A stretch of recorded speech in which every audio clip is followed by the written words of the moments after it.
So, that was a good intro, solid one, I'm sure of it.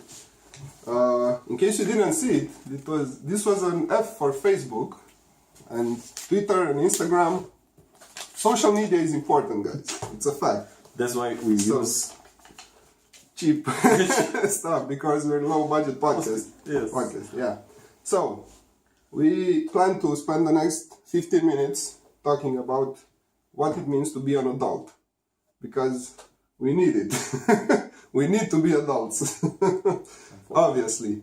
Unfortunately. Why unfortunately? Because it's hard to be an adult. Okay. Sometimes it's hard. Yeah. You see children, I see children complaining about their life. Like, oh, I have to go to school. Oh, that's so hard. I have to go to bed at 10 o'clock. That's so hard. Say, okay, I have no idea what hard means. Well, yeah, this subject is important to me because, and I'm not gonna say there's a crisis of adulthood and manhood, because I hate that kind of stuff, but I think it's important, and maybe it's an idea that I got from Jordan Peterson slightly. In order for the world to be the best place that it can be, people have to take responsibility. And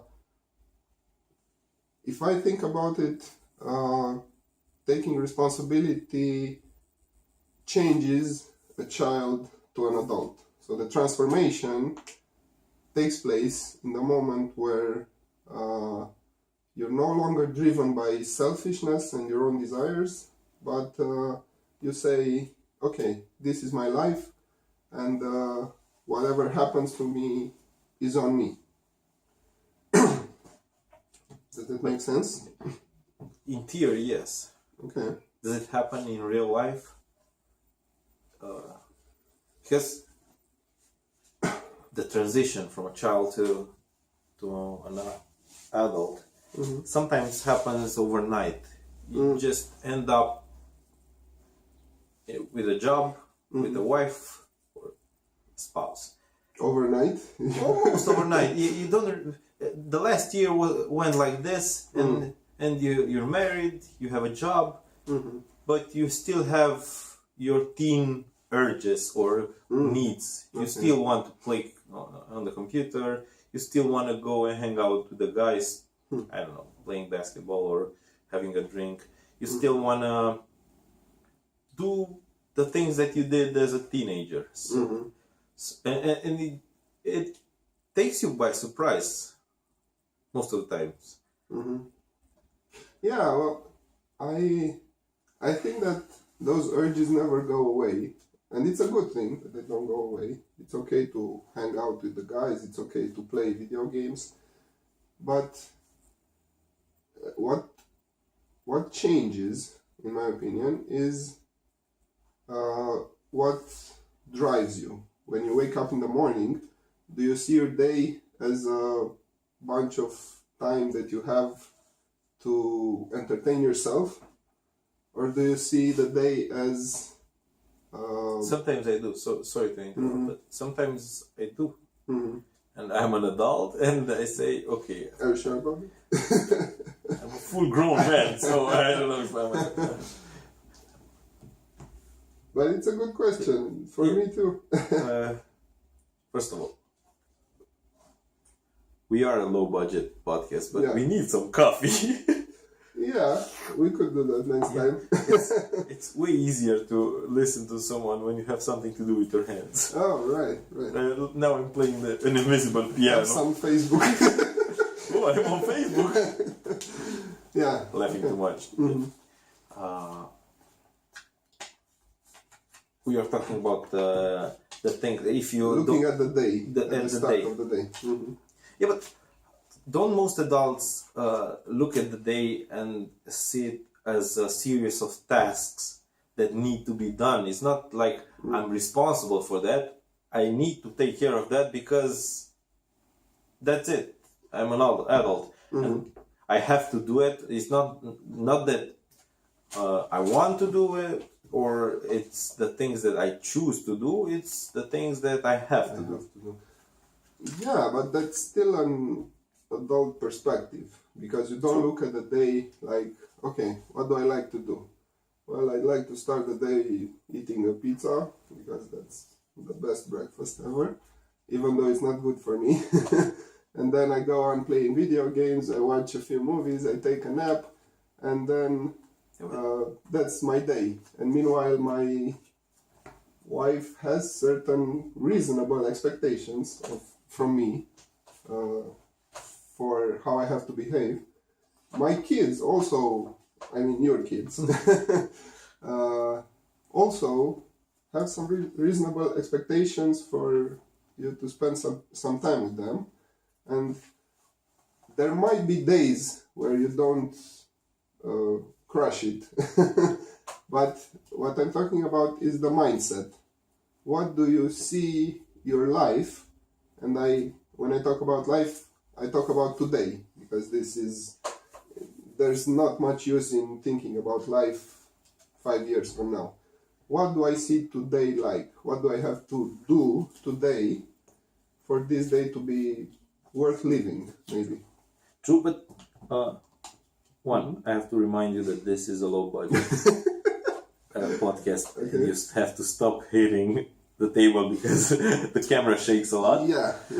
Have to do that. The second thing, the more I think about adulthood, the more I think about it as something that is not.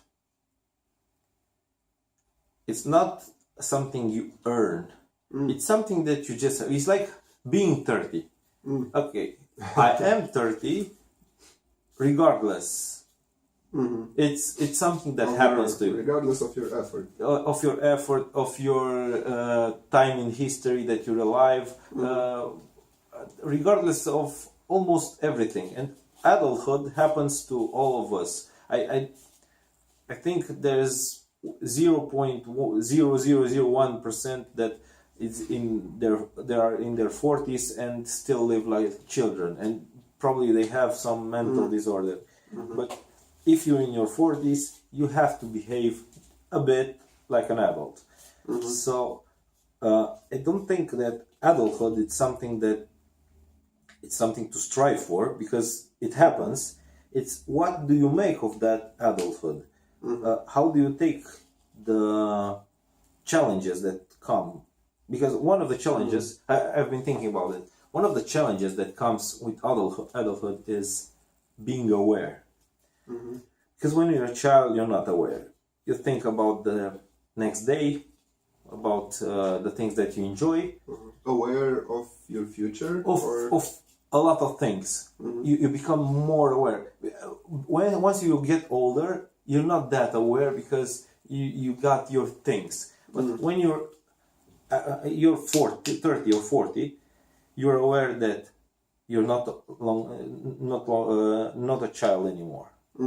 So you have responsibilities. You can spend your time the way you want. You have colleagues. You have people that want to take your job. You have different challenges. You become more aware of the political environment. I think a year ago, do you know Michael Che, the guy from SNL? I don't think so. Saturday Night Live. He makes the funny news, and he was complaining. He makes the funny news.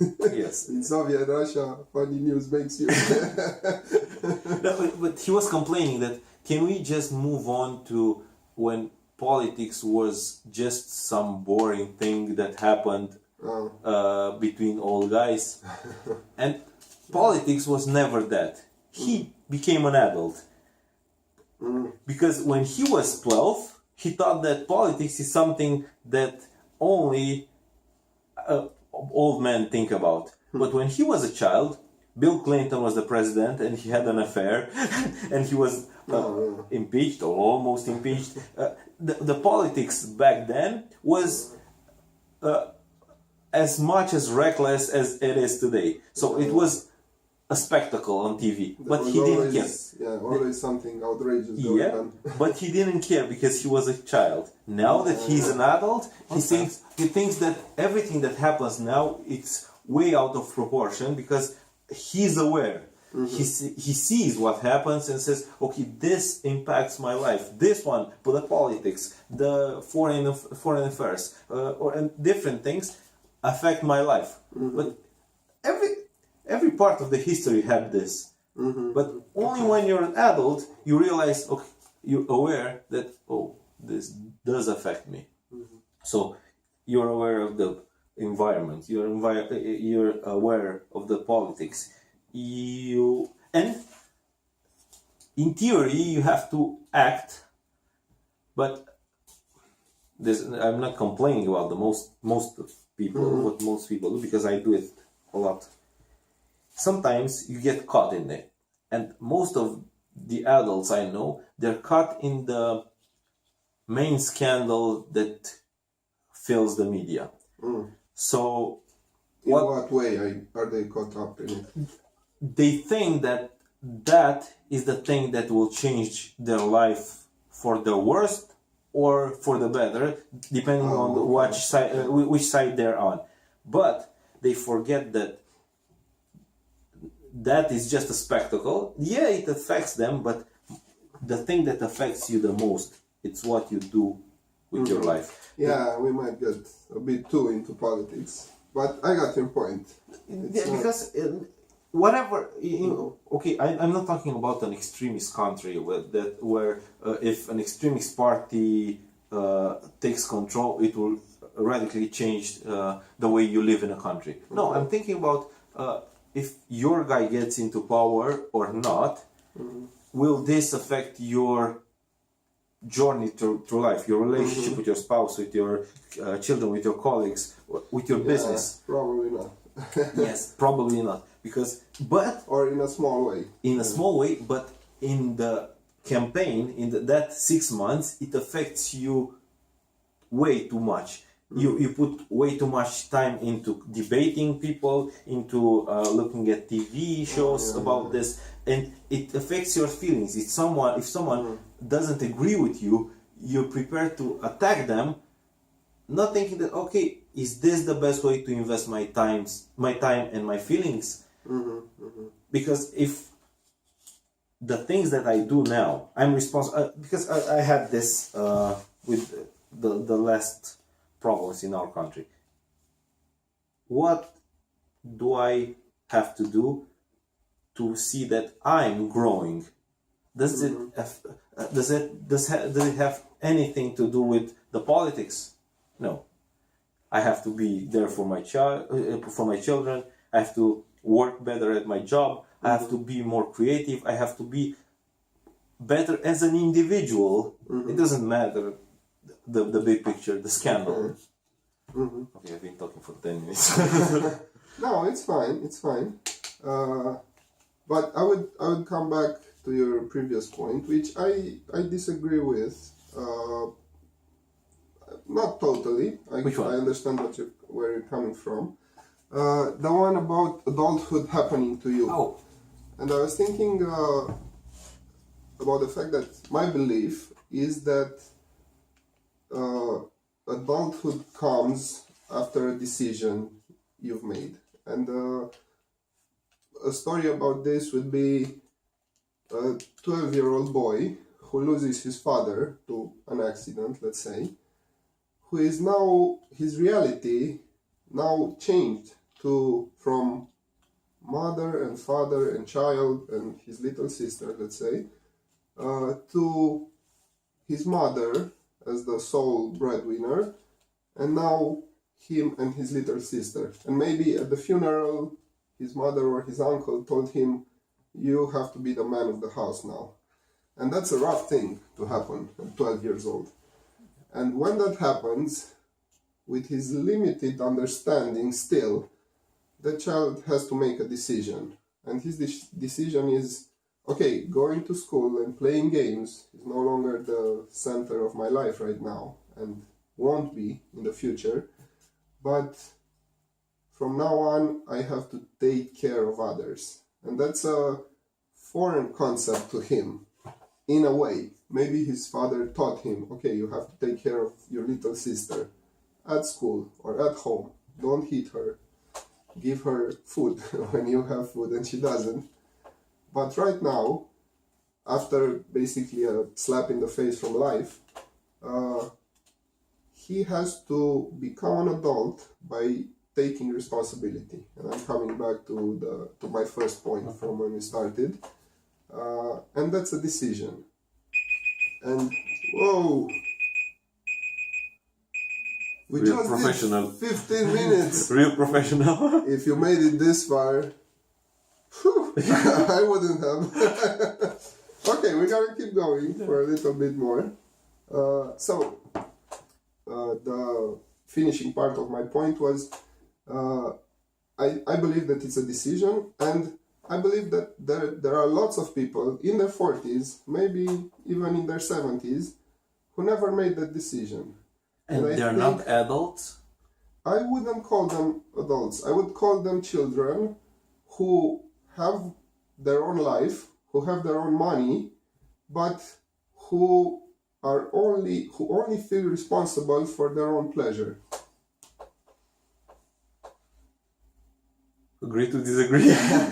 Yeah, we can, but that's the way I'm thinking. Because the society doesn't treat them as children. Their relatives don't treat them, and their friends don't treat them as children. What do you mean by don't treat them as children? The society treats them as responsible human beings. They have the right to vote. They have the right to drive. They have the right to drink alcohol. They have the right to get married. They have the right. They had a job probably, and they had responsibilities at their job. So they made some decisions, but they didn't make the decision. Or okay, from now I'm becoming a grown up. No, they some decisions I don't know. They wanted to postpone. They made it in their 50s. Sometimes they didn't make the decision at all, but someone else did it. So you have to decide: do you want to buy your own apartment or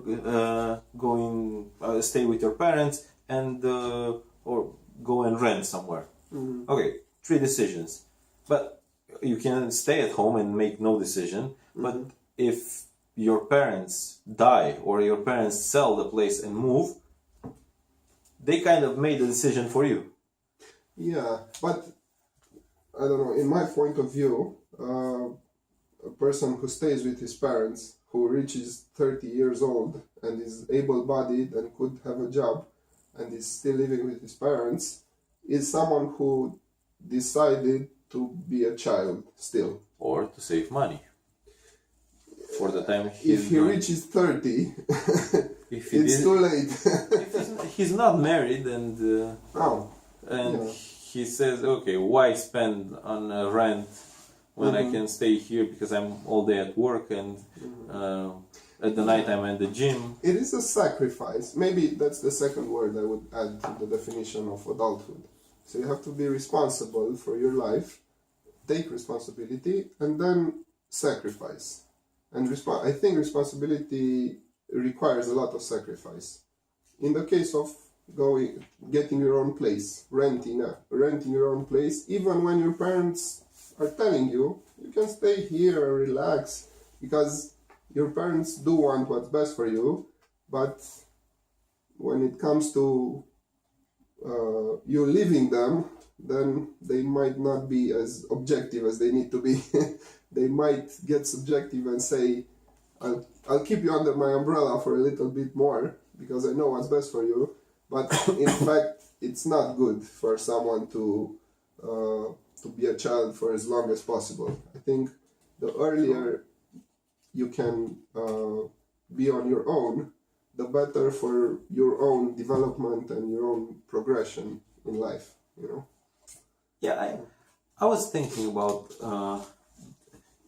I was talking with my wife about the things that made great people great, not good people. Sometimes was trauma. C.S. Lewis had a rough childhood, and he became, because he didn't have parents to stay and play with him and I don't know, be compassionate for him. But he had a library, a huge library, and he read a lot, and he became, well, because I see the Narnia book, and I was thinking, is this what children need to become great? Shock and trauma?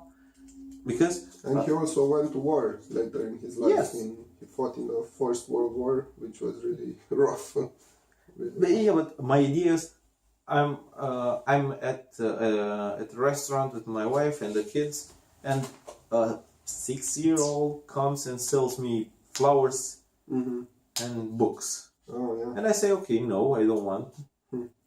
And she goes to the next table, and she does that all day.